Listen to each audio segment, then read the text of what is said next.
Bonjour, vous ici ne peut vouloir dire que deux choses, le hasard ou votre chance.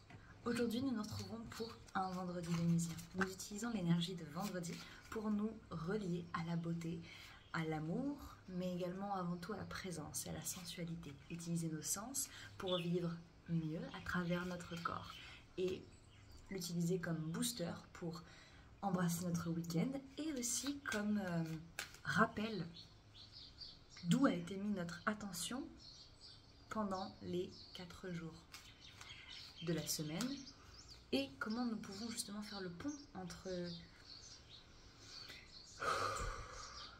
ce que nous avons entretenu et ce que nous avons envie d'entretenir par la suite.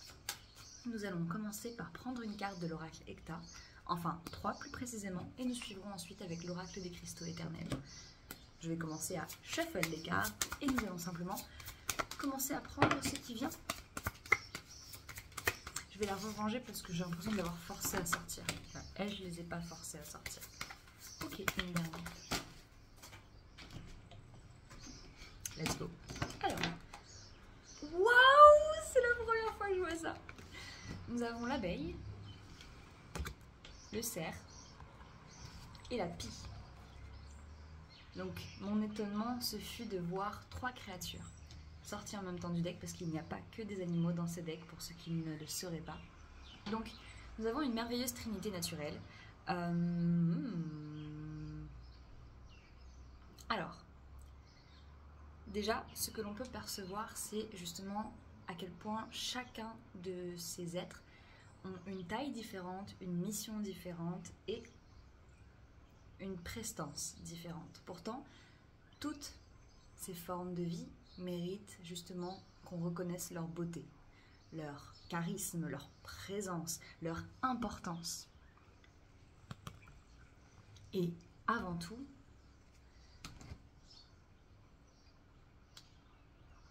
nous rappeler de comment nous les associons, peut-être par souvenir, peut-être certains d'entre vous savent qu'ils ne doivent pas s'approcher des abeilles ou alors que vaut mieux les laisser dans leur coin à faire ce qu'elles ont à faire, car finalement, nos interactions avec les abeilles, si elles ne sont pas saines ou respectueuses, elles peuvent même nous devenir désagréables pour nous et mortelles pour elles. Donc, je vois dans cette carte la délicatesse de la beauté de la nature, la délicatesse des insectes, de certains insectes, en tout cas de leur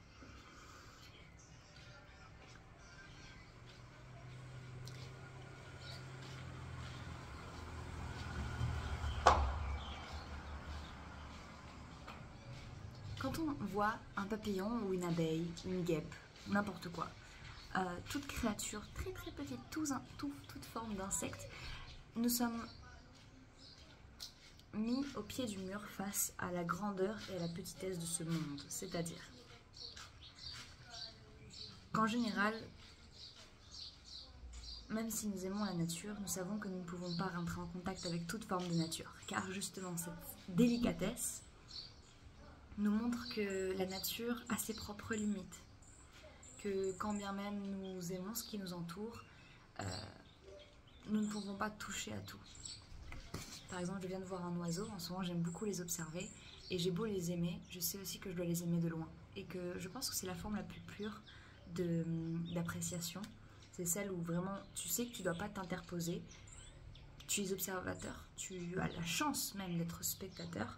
Et qu'est-ce qu'on en fait justement avec cette beauté qui est en face de nous et comment on l'incorpore dans notre vie, justement en s'autorisant à l'observer avec le recul nécessaire.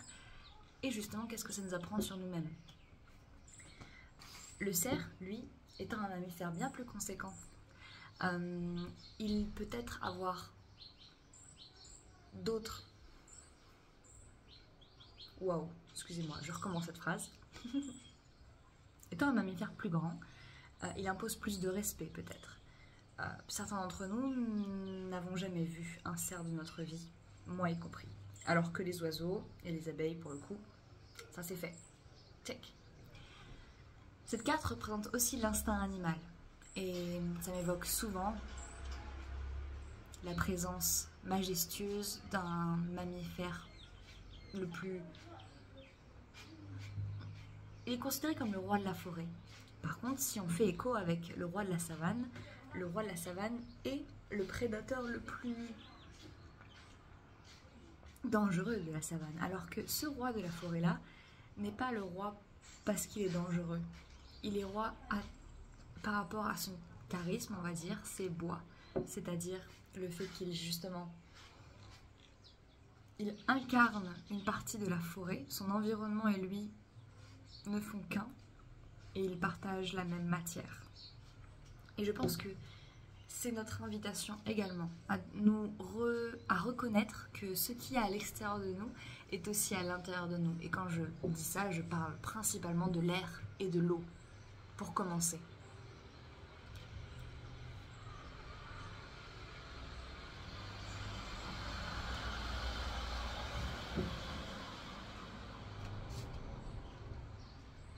Nous naviguons justement dans notre environnement en mode automatique. Nous percevons rarement justement cette connexion entre toutes choses. Par contre, c'est l'une des choses que je remarque depuis que je suis jeune, ou en tout cas du plus longtemps que je puisse m'en souvenir, j'ai toujours relié les points entre eux.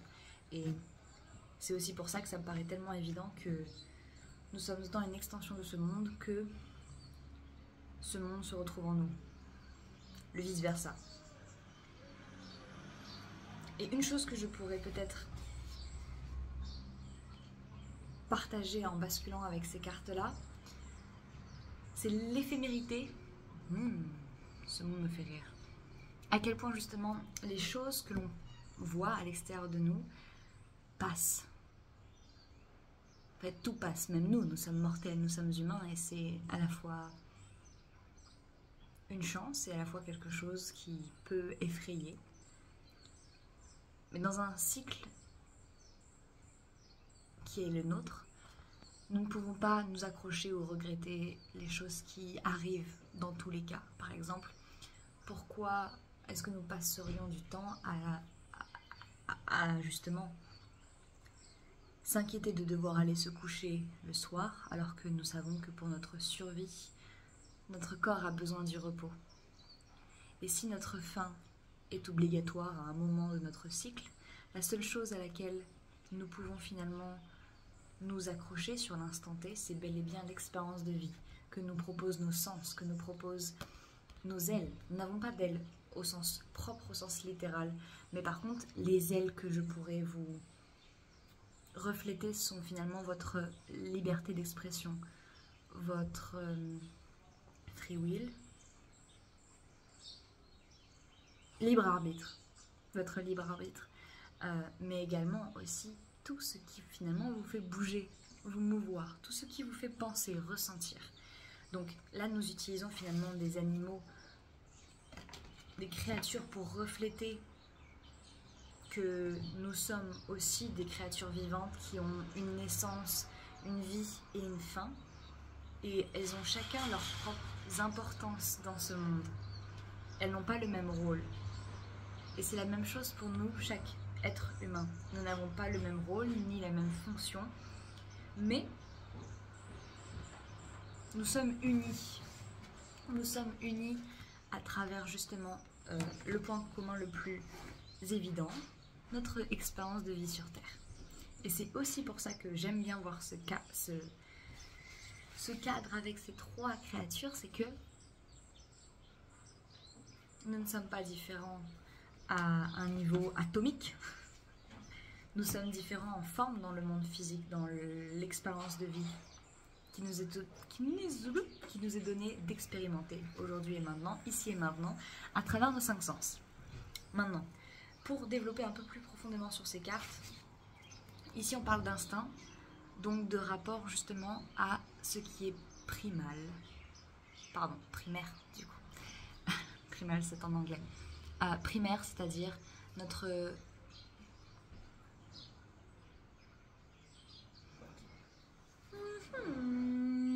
Je dirais que l'instinct habite dans le corps et le cerveau, c'est un peu notre rapport à la vie sauvage, dans le sens où quand il y a un danger, on n'a pas besoin de comprendre le danger pour le ressentir. Et ça, c'est ce que représente l'instinct, à mon humble avis, là tout de suite, c'est ce que ça m'évoque. Alors que l'intuition, justement, pourrait être pareil, pas explicable, pas analysable, mais véridique et indéniable à plein de degrés. Notre instinct est là pour nous maintenir en vie. Donc notre instinct animal nous rappelle que nous sommes des animaux sociaux, des animaux évolués, mais nos cerveaux cherchent avant tout à nous protéger coûte que coûte. Nous cherchons à nous sentir bien, à remplir nos besoins biologiques, mais nous essayons aussi d'éviter la douleur à tout prix, car la douleur est synonyme de mort dans la nature. Pas tout le temps, mais je veux dire dans la nature sauvage, nous vivons beaucoup de douleurs émotionnelles, donc finalement c'est des douleurs que je ne pourrais pas vous dire quelles douleurs émotionnelles les animaux, les créatures pourraient vivre et ressentir, bien que je n'exclus pas l'idée. L'abeille parle de travail sacré, de travail communautaire, de travail d'équipe pour justement utiliser ce que la nature nous offre et créer le miel, créer le nectar de la nature, le nectar des fleurs, le nectar... Waouh, je veux dire, si c'est pas le truc le plus stylé. Je crois que j'avais lu quelque chose qui disait que le miel est la seule substance créée par les insectes, les animaux, enfin les créatures vivantes de cette terre, que les humains peuvent consommer. Dans le sens où plein d'autres animaux doivent créer plein de trucs, de concoctions pour eux. Mais c'est vrai que c'est super stylé de se rendre compte que quelque chose que ces petites bébêtes, je le dis avec tout l'amour qui est dans mon cœur, parce que ça peut être mal vu comme mot. C'est vrai que le mot bête, genre quand on dit une bestiole par exemple, bestiole c'est pas joli, mais une bête par exemple, une bête, on va dire un animal, une créature, ça a une consonance mauvaise. Donc bébête c'est un peu comme ça qu'on appelle des bestioles, mais avec un langage un peu plus familier, un peu plus enfantin.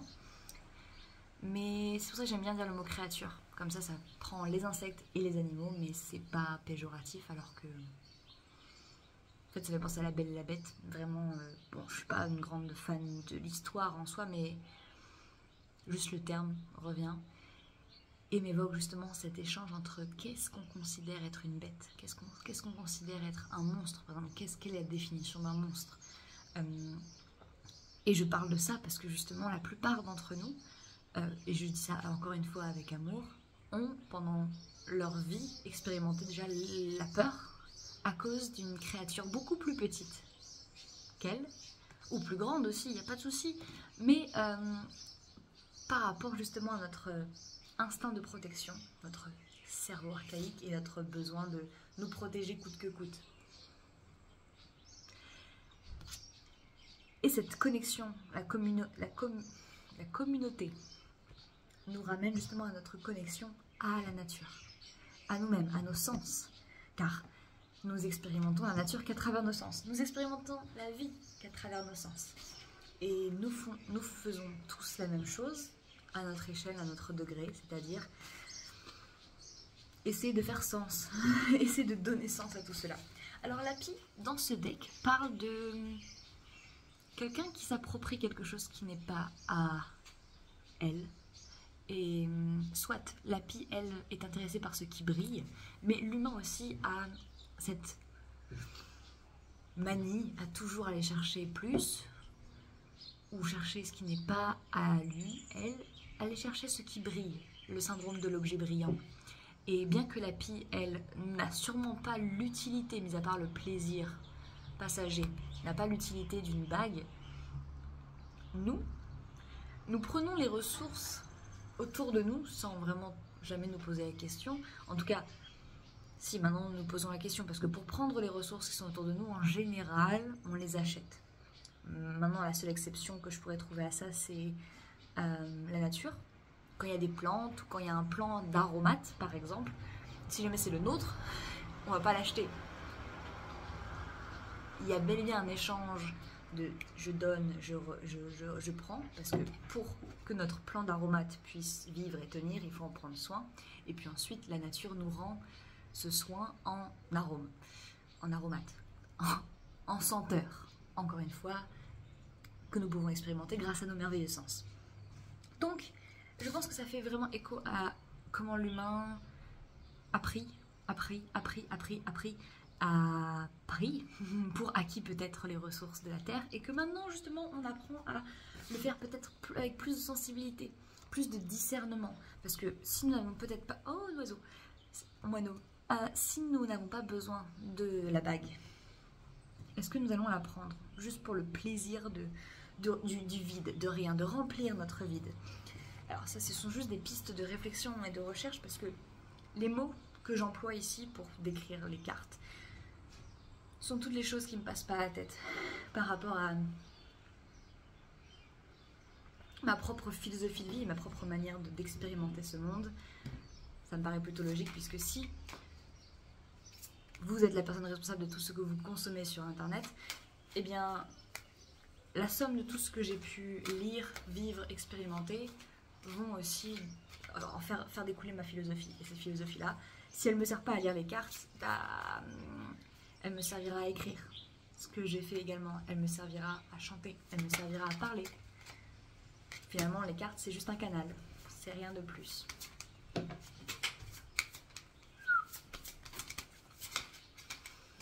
Une troisième carte. Première carte. Nous avons la carte des anges. Chakra de la gorge, chakra couronne. Le courage. Chakra de la gorge également. Et dernière carte. La pierre de lune. Chakra couronne. Donc nous avons 2 chakras couronne et 2 chakras de la gorge. Regardez-moi cette palette de couleurs. Donc nous avons vraiment cette connexion à l'expression de soi et cette connexion au tout. Parce que le chakra couronne nous relie justement à cette immense toile qui est la vie. Et étant donné que nous avons 3 cartes de créatures au-dessus, ça me paraît un petit peu logique de faire le lien avec ce qui nous entoure.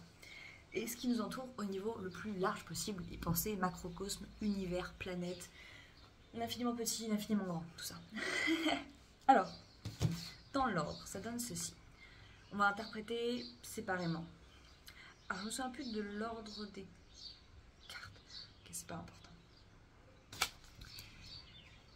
La meilleure manière dont je pourrais parler de la carte des anges, c'est... Imaginez que vos mots ont une charge, ont une force, une portée. Encore plus quand il y a de l'émotion derrière vos paroles. Et ce que vous écrivez, ce que vous exprimez, avec cette charge, a du pouvoir. Et ce pouvoir-là, comme tout ce que l'on donne, va nous récoltons ce que nous semons. Donc c'est littéralement cela, mais avec la parole. C'est-à-dire que on ne parle pas forcément d'ange, littéralement ici. Vous pouvez absolument justement apprendre le pouvoir de la parole à travers les prières, à travers vos rapports à la religion. Mais là, j'ai l'impression que c'est vraiment... Elle tombe en dessous de la carte de la pie. Je pense que c'est notre carte rappelle que ce que nous donnons et ce que nous prenons, en fonction de la manière et de l'état d'esprit dans lequel nous le prenons et nous le donnons, justement, ça change la charge de l'action. C'est-à-dire que quand vous allez dépenser de l'argent dans l'esprit que vous n'avez pas assez, vous allez le faire avec une pierre dans le ventre. Vous allez le faire en vous sentant mal, en doutant de vos choix et décisions. Alors que si vous décidez de dépenser en sachant que dans tous les cas vous avez un besoin, que vous avez la manière de répondre à ce besoin et que vous pouvez le faire justement en ayant conscience que, soit, il y a toujours peut-être cette idée en arrière-plan que, oh mon Dieu, qu'est-ce qui se passe? Oh mon Dieu, est-ce que j'ai assez? Ce genre de choses. C'est la mentalité finalement qui va prendre plus que de raison. C'est celle qui vit dans ce cadre de scarcity, de manque, dans un état d'esprit de manque. Et donc quand vous pouvez vous attraper à la pensée, vous attraper au doute et vous dire hé, attends, si j'ai et si je peux répondre à mon besoin, pourquoi est-ce que je devrais me sentir mal à l'aise? Et utiliser justement ce micro-moment où vous avez le choix de choisir de... Soit vous restez dans votre souffrance, soit vous choisissez de vous dire bon, j'ai ce qu'il me faut maintenant, ce n'est pas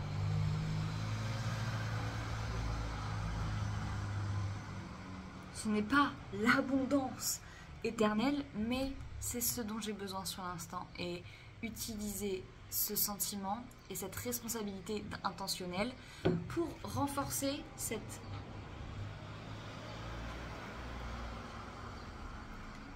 pleine conscience du choix de vos mots et du choix de où vous posez votre attention.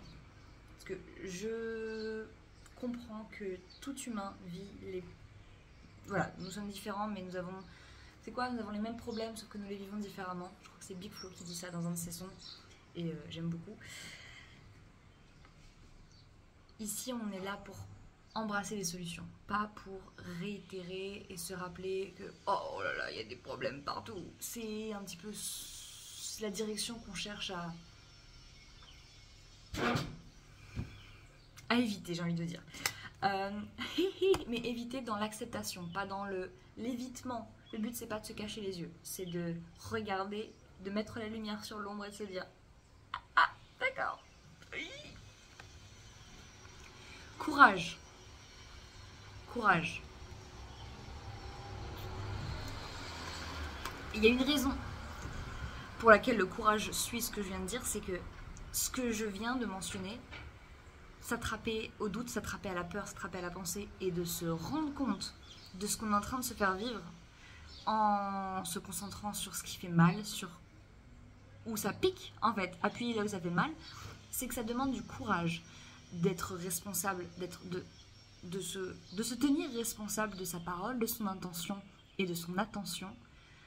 Du coup, l'intention, c'est l'idée derrière une action, et l'attention, c'est là où vous mettez votre attention. Là, par exemple, mon attention est sur le fait de délivrer le message avec le plus de clarté possible, sans me laisser distraire par les bruits autour. J'espère que le bruit autour n'est pas désagréable.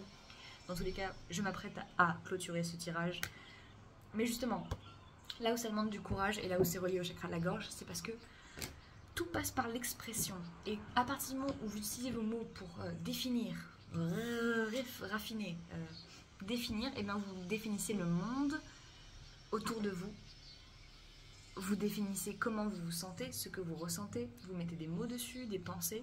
Vos pensées deviennent des actions. Vos actions deviennent des réflexes, des habitudes. Et vos habitudes deviennent qui vous êtes.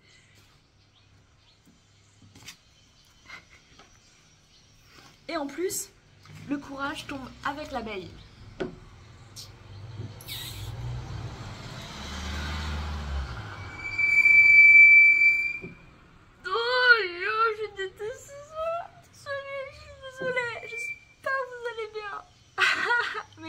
Je pense que ça résonne avec le message que j'allais dire, c'est que en fait c'est une carte communautaire.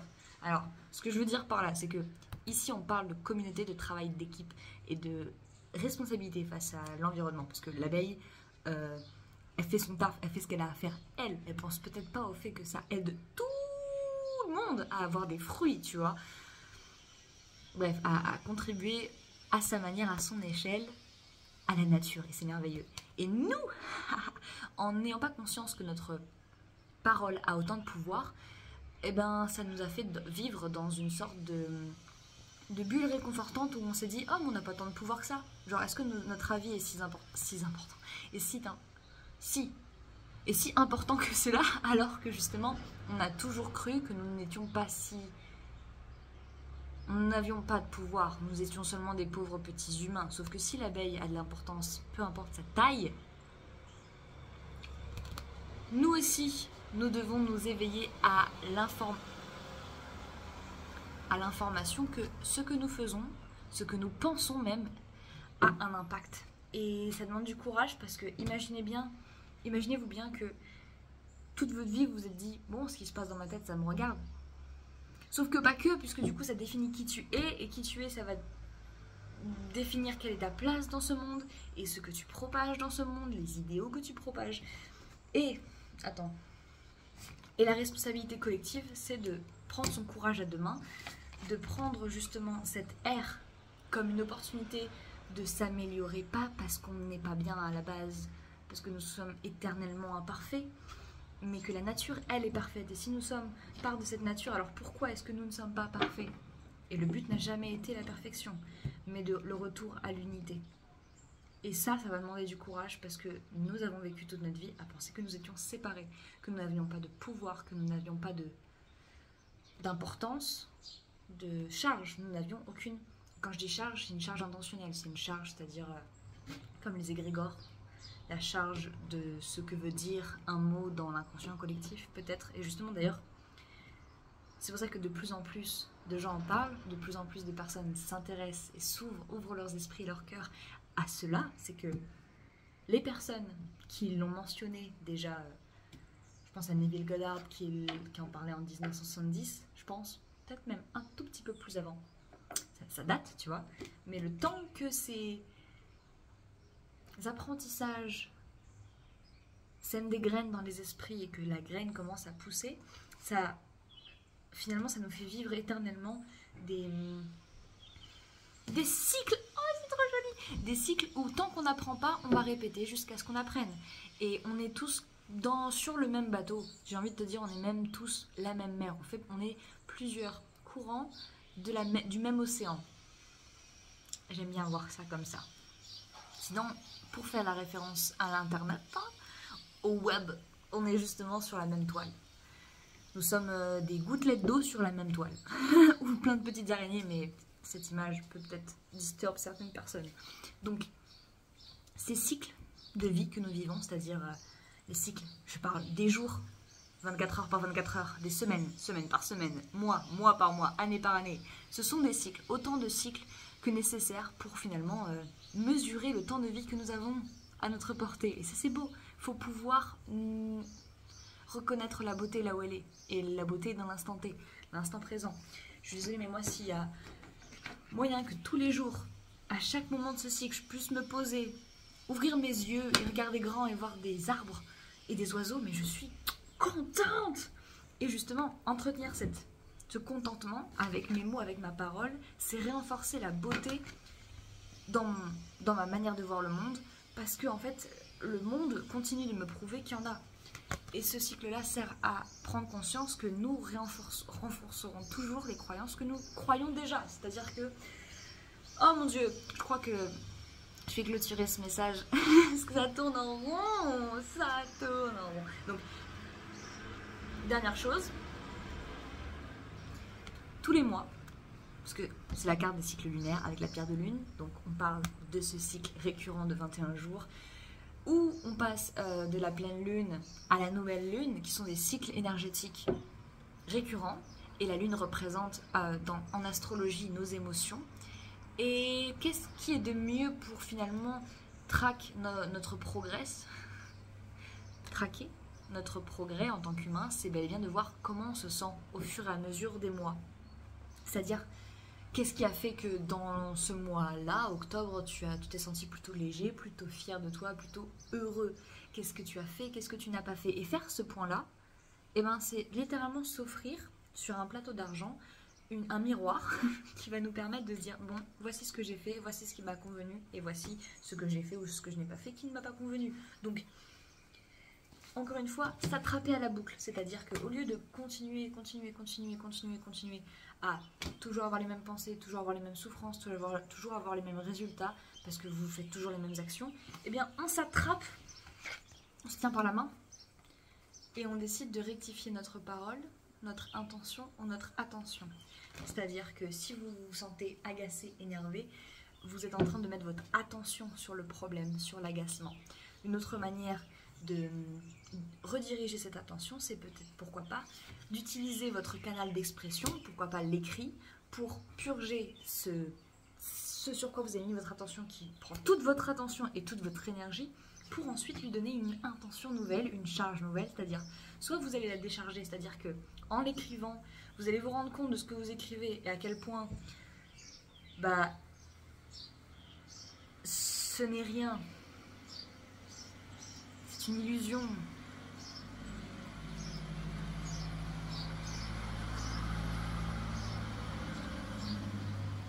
En général, si je prends un exemple, la dernière fois que quelque chose m'a frustrée, c'était le comportement de quelqu'un d'autre.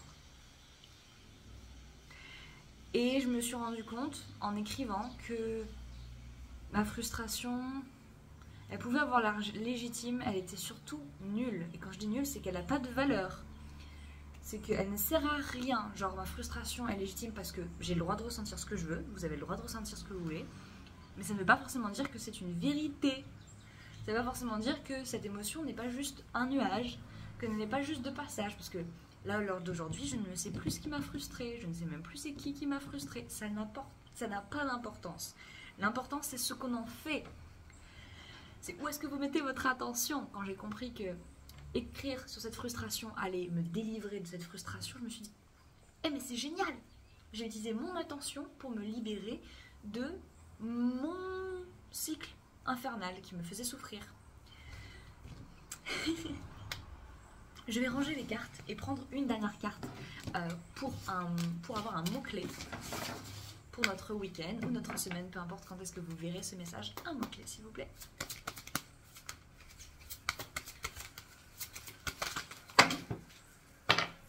Trop de cartes, il y a beaucoup trop de cartes.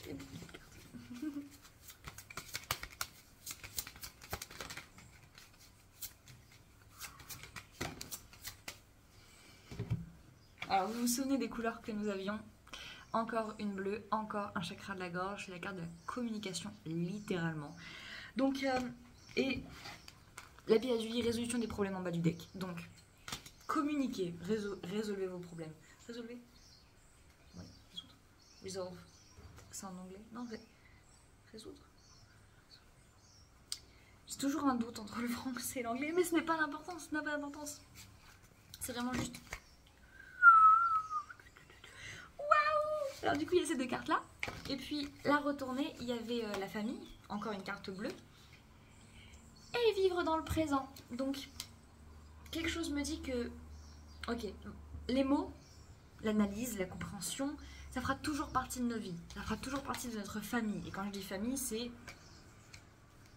quelque chose qui est autour de nous et qui restera là. Et je parle pas forcément de famille, de lien de sang, mais vous et vous-même, vous et votre corps, vous faites partie de la même famille. Vous êtes une entité peut-être, mais des fois, certains d'entre nous créent une dissociation justement entre « Oh, mais si nous ne sommes pas ce que nous ressentons, si nous ne sommes pas ce que nous pensons, nous sommes l'observateur qui habite dans ce corps, mais qui n'est pas tout à fait tout ce qui se passe dans son esprit. » Donc, n'oubliez pas de vous traiter justement comme vous aimeriez traiter un membre de votre famille que vous aimez. L'amour, juste derrière, vivre dans le présent. Elle est tombée également dans... quand il y avait trop de cartes qui étaient tombées, donc je la mentionne. Parce que se traiter avec amour, se traiter avec décence, c'est tout ce que nous méritons. Et c'est également pour ça que nous utilisons nos mots pour faire le bien, pour guérir, pour aller mieux, pour résoudre des problèmes, et non, pas pour raise a little hell. Purification et corps physique. C'est le moment de nettoyer notre canal d'expression de nous-mêmes, parce que de soi, expression de soi, car à partir du moment où ceci est clair, nettoyé, purifié, eh bien, vous n'allez plus justement entretenir les histoires qui vous blessent, qui vous font souffrir, car les mots sont des sorts, les phrases sont des sortilèges qui ont un pouvoir, qui ont une charge. Donc n'oubliez pas que vous êtes le créateur. Waouh, c'est joli. Un merveilleux week-end à vous. Ce fut un plaisir de partager tous ces mots avec vous. Et j'espère sincèrement que vous allez pouvoir en tirer quelque chose pour votre week-end, votre semaine à venir, ou alors pour célébrer votre vendredi. Prenez bien soin de vous, je l'ai déjà dit. On se voit bientôt de toute façon. Ciao, ciao.